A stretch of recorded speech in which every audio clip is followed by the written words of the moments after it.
Okay, so it is 7 o'clock exactly. So welcome everybody.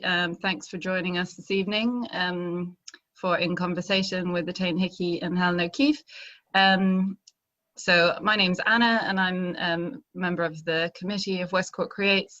Thanks again for joining us. It's only going to be a short conversation, maximum half an hour. So yeah, I hope you enjoy it, and there's nothing more for me to say, but welcome to our artists and thank you for participating, and yeah, please go ahead and enjoy your conversation together. Thanks, Anna. Thanks, Anna. Thanks. Hi, Etain. Hi, Helen, how are you? I'm good. Good. It's different parts of West Cork. Yeah. This is an interesting way of doing an exhibition this year. Obviously, everything's been a bit different, so there hasn't been the one line, and obviously having the conversations which we haven't had before. So I know I've exhibited with you before, but I don't really know you. Familiar with some of your work, and one of the reasons that I picked you as the artist to have the discussion is you had your photograph of you standing on Long Island with the fabulous traditional house. I'm obsessed with the whole vernacular architecture and doing barns and things. Yeah. So yeah, you just jumped out at me, and I love your work as well, the way you deal with paint. But I was just going to, just for start, if you'd like just to say a little bit about your background. I mean, I know you're from West Cork. Do you want to? Yeah, well, going back a bit, my great-grandmother was born on Horse Island, and my great-grandfather, obviously, in Skull. There's one of them was my grandmother. I myself in Cork house, which is about a mile outside the village here up the hill. So every single meal time we were just looking for Skull Harbour and all the islands. Fantastic. I had a huge connection growing up with the islands. I loved, we'd go to Pier looking over in Long Island, but I didn't even realise at the time that my great-grandmother was from Horse Island. So maybe that's where it came from. But so basically went to school, got a place in Crawford when I was 17. Did I have a place? You know, you don't have to pay for college fees, which you had to do at the time. So my father had a little ill health for my mother, so he had to retire. He was a driver. So I was told, no, this won't be happening right now. So many people did then secretarial school and was in admin for many years, including 3 years in Australia. But I constantly drawing. I loved taking photographs. I used to do night classes just to do anything from calligraphy, photography, painting, drawing, anything just to keep it alive outside of work. Basically then I went and did a foundation course in Stefan Nefa in about 2003. It was part-time. Then I realized, look, I have another shot. So I graduated 2010, which is only 10 years ago. So yeah. I loved the 3 children. They're all now grown up. But when you went in there, you were surrounded by people full of ideas. We bounced ideas off each other. It was brilliant. It was a fabulous 5 years. So basically, since then, I've, like yourself, I've been doing it. I'm now, since 2010 full time, which has been fabulous. So that'd be roughly where I got to, how I got to here. Well, funny enough, now when I've left school, I wanted to go to art college, and the usual at those days is barred, you're not allowed to go. So I had to go up and do a year's secretarial, and then, well, by hook or by crook, I went to art college. So I went to Dunleary. And then following that, I always loved clay, and I did a lot of crafts there. And then I went off and got in Alternate, which is one of the smaller Channel Islands. And that's like you, I just kind of. So I worked there for a few years, and then I Island off the west coast another small island. So on the island down here, there's no thing like that going. That would have been relatively new in Ireland. You know, when I was in the 70s, when I finished in Leary potteries, but I don't know, half a dozen job, but there was nothing. So then I got my hands on a book of English, and that's how I got. And just from one to the other, so just pottery to the other, learning all the different styles and techniques of doing things. To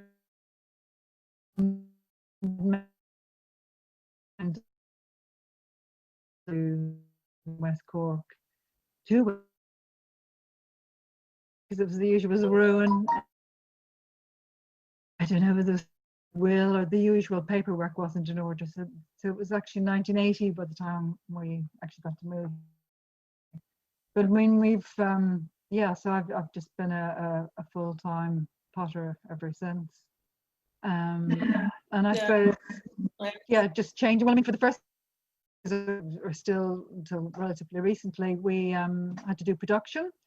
So we were, you know, full-time doing that. So it was all tableware, but we took time out every year and, you know, respond to different things.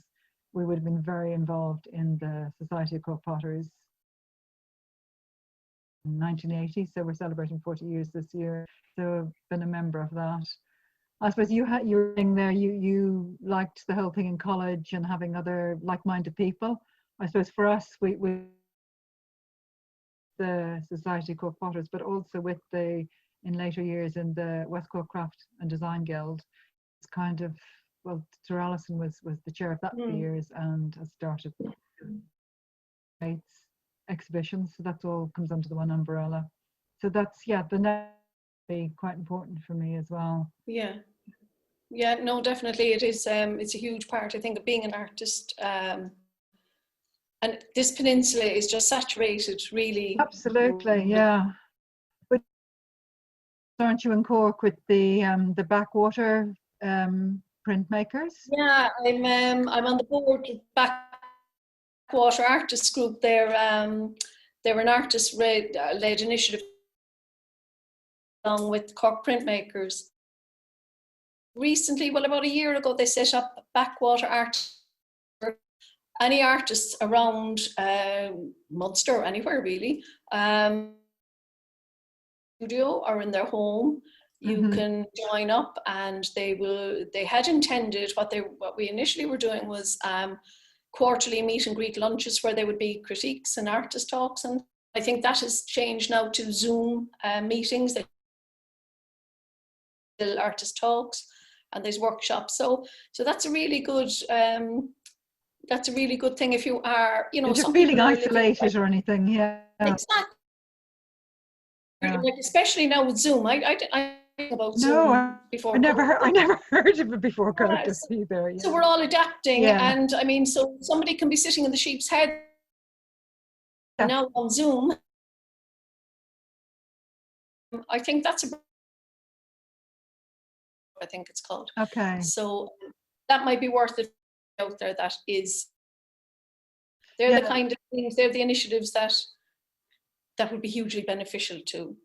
Yeah, well, there's a lot of groups, like there's the Cork Textile Network as well. So yeah, for anyone who's interested, even if you're just dabbling or whatever, to join and courses and classes and things. Actually, you just did a painting course recently, didn't you? I did, yeah. It was literally because I've been busy with say the gallery, other things, and I just really wanted to focus. So I went up to Art Form in Dunmore, an art workshop at the time done. He had shown in the Etain just before lockdown. I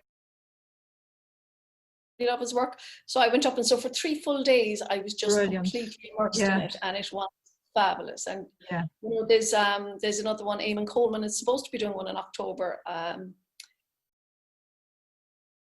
I think ring of paint, mark making and colour and that. But and you paint when you're there.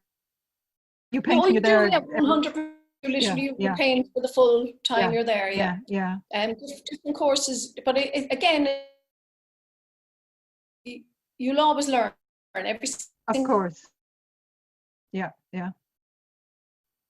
Discovered this is it's a lovely Italian. She runs a very good course. It's really and it's a beautiful place too. I hadn't been there before. Right. So Yeah. that was good. Heard of it. Yeah. But you're all about color. I mean, look, I'm looking at your That was paintings here good. on the screen. It's Yeah. it's not just color, but it's the way you move the paint around the canvas. Color is It's very it's very immediate. Well, it looks very immediate to me. It's very fresh. It's the makings, I suppose. I'm kind of I suppose my style is representational with abstract elements. So you get an idea of what it is that I want to portray, but there'll be mark makings, it might be splashes, drips, I might drag the paint, I might back. It's more like there was an art critic, Ruskin, what did he say, man? It describes mine exactly. There are two landscapes, the landscape that's outside oneself and also the landscape that's within, and that's the way I paint. I'll paint what is physically in front of me, but more feel, I think, how you're feeling anything, about it. So it's while I'm in emotional, And And at that time, surround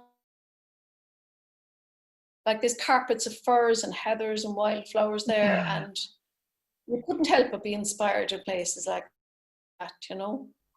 And I mean, equally, your barns for the West Cork Creates, the colour is stunning. Oh, yeah. I know, I was going to say, when you're on Long Island too, would you just be sketching, or would you do completed paintings, or I do a bit of everything. There's a official place because I like to go over there and spend the day, so I can paint at the door there, or I have I take an easel with me, a portable one. I might do sketches. I might do a paint for the day. I also take a lot of photographs because for me it's not just the kind of the snap of the image. It reminds me of being in that place. The sun might be shining, might be autumn, the sun is going down. So I do take a lot of photographs. So it's kind of painting will just, I may paint it outside fully, but equally I may put it away for a while and I mightn't come back to it for a couple of weeks. I know myself that it's just, there's something not quite there, something missing, you know. And it might be just a couple of dots. It might be one sweep of paint across it, and then I know myself once I'm happy with it. So it's very difficult sometimes to know. Well, I find it very difficult to know. Just keep going and going, and the stopping is just as important. Go too far. Definitely. I've done that. Yes. And we've all done that, and you can't take it off again. Exactly. And your barns, where did my barns. I've been thinking about those for a long time. Like you, I take loads of photographs. They give out my phone, but I would take photographs every day. I think this just helps with you looking, as you said, just remembering things. You mightn't look at them again, but just the fact of focusing in on something and framing it helps you remember things. Yeah. The barns, well, the theme for the things, because it makes you just stop and think what you're doing and think of different ways of doing things. But I often kind of go backwards before I go forwards. So I started with this, with actually it's the crow and the harvest moon. So I think I often have suns and moons and bright bit of color. So I started with that on the berries and the flowers and the harvest. And through that, we started looking at different poems, and obviously, well, Theo Dorgan's poem was The Harvest Moon, was the starting point. So from that, then I went from all the bright colors to the black and white lines from the poem and using the gold, and I kind of worked my way around from that. Lighthouse in the drawing also reminded me that because of my own gallery in Clonakilty, and I do themed exhibitions there every year. And last year, I have a bit of obsession about lighthouses, and I think the houses and the barns have kind of come from that. So they're a little the surface. I was actually, you know, building the little barns and then using them to paint on. So it's a bit of an obsession at the moment. I haven't been doing any of the dishes. I've just I'm making loads of lighthouses actually now. I'm kind of gone on now, and but that happens, you know, like that. You get the theme, and you kind of one thing will lead to another. Then I mean, you probably draw more on one thing here for the next. Yeah. So I like being surrounded by drawing and different things. Points. I don't know if you pinned on the wall in your studio or anything like that. I would, yeah. It could be. I tend to, when I'm around doing my bits, I'd be picking. Could be lichen. It could be flowers, grasses, and I pressed them in books. Lovely. So they could be on the wall. With the photograph is one that was taken 10 years ago. I was out there with a friend. We spent 4 nights. Well, with 2 for 4 nights, and I just want. It's hard to actually stay out there. There's not many places. So we got this opportunity, but we were able to see the sun setting. Velvet purple. Oh, it's amazing. I'm working for, and I have a large piece, and it's just the colours around me. And then waking up in the morning and seeing the sun rising there. I don't usually get to see all this different night and morning because I'm going over just during the day. But so yeah, that was a very different. It was a different opportunity for me. But no, I love going over there as much as I possibly can. But where I'm from in West Cork was literally that. I'm forever in the hedgerows. My grandmother was telling me years ago that my great grandmother that I was speaking about earlier, the ditches up in Cortna and Skull, if somebody had a bit of a cold or something wrong, she was always in the hedgerows. She was always picking something and making poultices and teas and things like that. Yeah. She knew all the herbs. Yeah. She did all of them. There was, there wasn't doctors as such then, but not for the ordinary person. But so that's where my paintings came from this. I took harvest into gathering, and then I looked at what I had on my wall, and I had dried ones as well, and I played hedgerows here in the lockdown, and just painted from still life really, and take sketches with me, and I'd come back and I'd say maybe the colour wasn't right, and then I'd put in little other parts. I have my little splashes, and just the sunshine, I could feel the sunshine when I make these splashes. It just gives me. I was just going to say, it's quite emotional too, the way you paint as well, and very well. I would say too, I'm quite instinctive the way.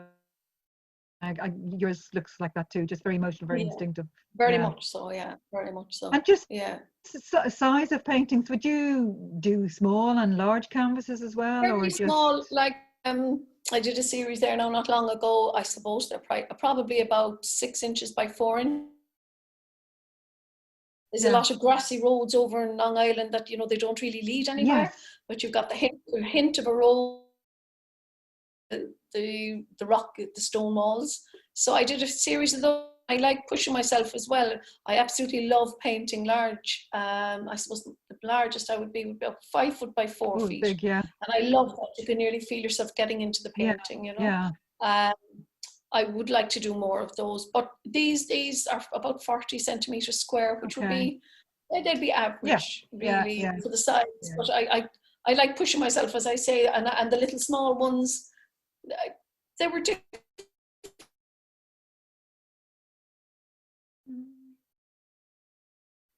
You've gone on me.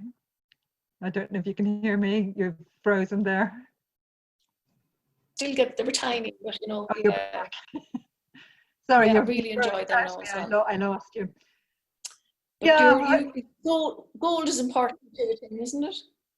It's in a lot. I don't know. It is in a lot, and that's kind of I've been doing that for a long time. I think I might go back to I'm not religious myself, but I love religious paintings. And if you have the luminescence of the color, they're so strong, and they're a lot of them on wood, and it's kind of etched, scratched into the wood, and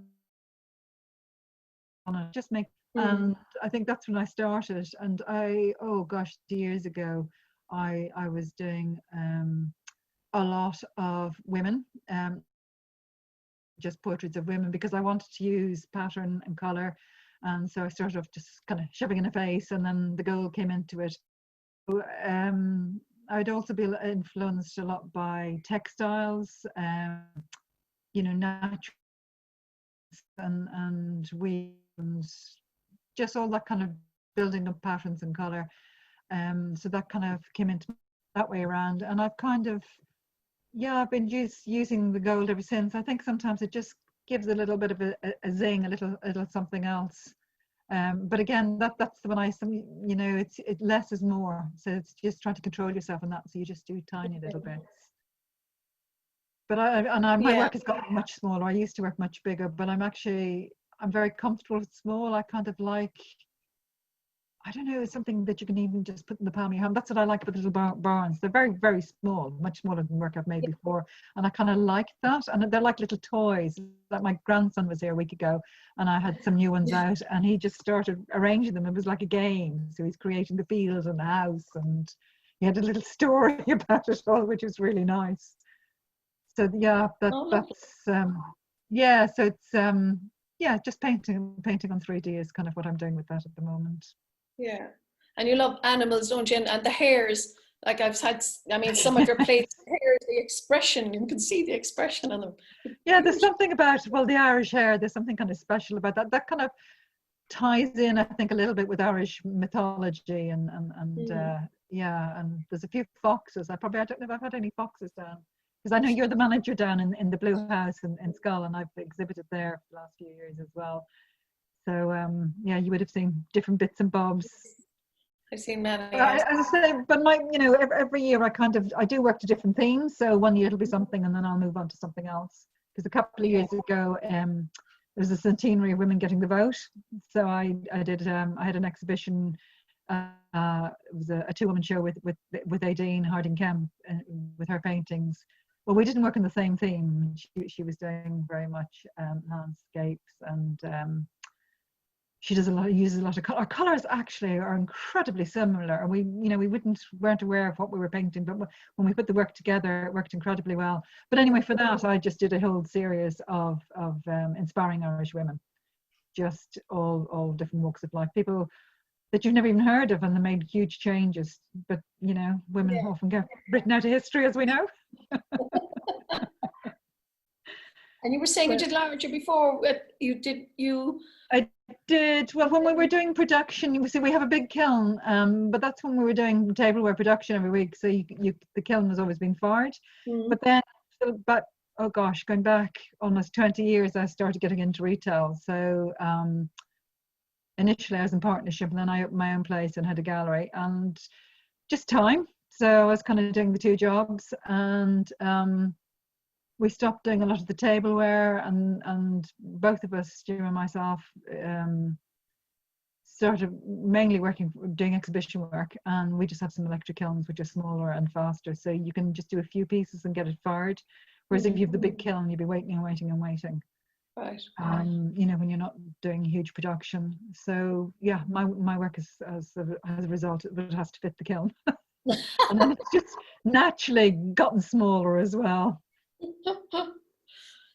No, I love the gold in your work. I think it just makes the pieces sing. I mean, it's like as if just your image painted. It could be the birds here now with the whatever wildflower it is, and you just do the few little marks, and it completely the color is stunning as well. Yeah, I tend to use the gold around some of the berries and the flowers and that, and just on the rims of bowls as well. Yeah. So yeah.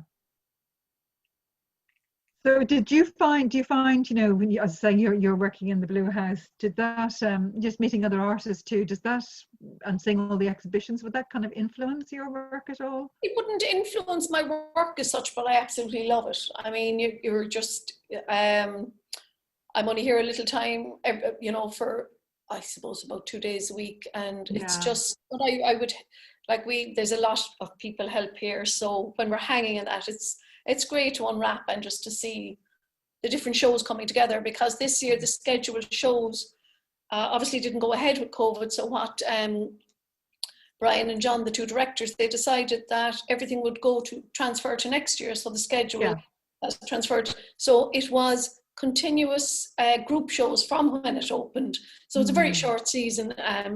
But it was great. It's not something that they normally do. They normally do maybe a group show at the beginning, or they'll do one at the end, and in between it could be a one-person show or 2 or 3. So it's been constant changing work, turnovers. So, but I love it. I don't know what it, maybe it does subconsciously influence me, but I'm kind of in a different mode when I'm here. Yes. If you know what I mean. Yeah, so, I do actually. Yeah. I'd have that, because when I was running my own gallery, you go in and you're looking at other people's work and you're putting things together, and it is quite different. It is. I'll go home and I'll have a bit of lunch maybe, and then I'll go out the back garden with the easel or whatever, and work that way, or else get on the little boat and go out to Long Island. I was out there last week, and it's a local fisherman. He's great. So I have been working on a piece that was aiming from Copper Point, which is the beacon at the end, looking out to the next island. So I had said to him, I need to get to the beacon. I'm going to get off the pier and walk down. But he said, I'll drop you to the beacon. So he just in his little boat, he took me out, and the swell was there, and I'm trying to get off the boat, up the ladder, and then in the beacon, and then make my way back. And it just looked like very, like the colours, as I say, there was furs, there was heather, there was bog cotton, but I just stepped thinking it was just like a carpet, but it was about 3 feet deep, it was fabulous. It was amazing. And I just worked my way back then, sketching and that, but I'm trying to get over, I didn't go over in lockdown, obviously, because of the way I just couldn't. So no, I'm going back. We might see a beacon or a little lighthouse popping into a painting, maybe. There has been a few. There has been a few. You can come out and look at the beacon now for whatever you're doing at the moment. And did you find during lockdown, I know some people said they found it, well, myself included, I found it actually quite difficult to work. It was kind of very strange, because you had all this time, which I've never, ever, ever had before in my life. But the weather was amazing, so I ended up spending in the garden and I couldn't get motivated to actually work. I did, but because I was working for this, but I walked. We have 2 dogs, and I mean, you couldn't have been in a nicer place in lockdown. We were very lucky. So I'd walk and I'd gather. I'd gather just whether it was photograph, sketching. As I was doing this work, so some days were fine. Some days were very good, but there were days, and I'd say the majority of artists that I spoke to said they found it very hard to work. It's strange, isn't it? Very strange. And then you've people that have never painted before, took up painting. And banana bread and whatever else. So but it was great. I was going to say it was great to have the West Cork Creates, the exhibition to aim for. I mean, it's wonderful that this happens every year. I actually can't remember how many years. I suppose I've been actually exhibiting it every year, and it's wonderful to have that theme and to have the different mix. And sometimes it's more like craft, and sometimes it's more painting. And I love, that's what I actually love, is that it's not just all painters together or all craft people, that there is the mix, and it all works so well together. I just think it's a great idea. I mean, even with the online, the virtual gallery this year, it's fabulous. I mean, Anna did a brilliant job. I mean, it is as if you're just, if anybody that is looking at this hasn't gone on and walked through it virtually, as it were. It's fabulous. It really is the next best thing. I mean, the Jim O'Driscoll building is a fabulous spot, but this is very well done as well. I mean, you're walking through, you're looking at pieces on the wall, you're looking at the jewellery, you're looking at Alison's furniture, everything is there just as it would have been if it had been a physical exhibition. Well, it's been challenging. I mean, everyone's had to learn to do things differently, which is great. Exactly. Like Zoom, Yeah. as I said, we never heard of Zoom before. So No, maybe this is, yeah, the future. Things will be certainly done slightly differently. definitely done differently, and this is Yeah. probably the way to be for the not too distant future anyway.